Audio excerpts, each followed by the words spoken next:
Ou gen la connaît pas ta faire business. N'dat nan connaît bouda avant.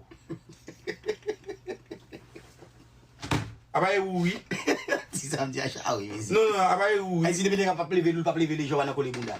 Li pral pi devant pral tirer mon soir, li pral gen problème avec pi devant mon cher.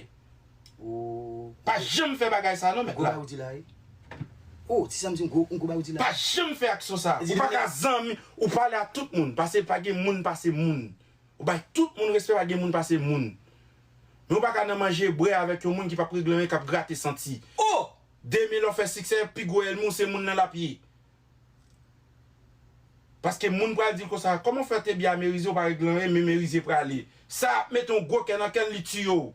Li bon poison, on va le persécuter, on va le prier pour business ou craser. Pas jamais faire action ça. Ou pas tout le monde valeur, pas tout le monde respect parce que tout le monde c'est même nous c'est aimer.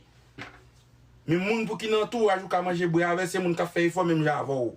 Et chaque étape où arriver, gen moun c'est allo ka gen avec yo, ou pas qui doit manger nan mais encore boire nan mais encore. Parce que majorité moun wè kap manger moun sur TikTok là. Majorité wè moun kap bay moun boire calé sur TikTok là, c'est parce que gon série de moun qui vinn viral.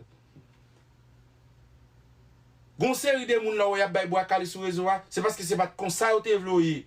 Ou vinn populaire moun nan même ap tan on tirer ou fait pour tout lapido.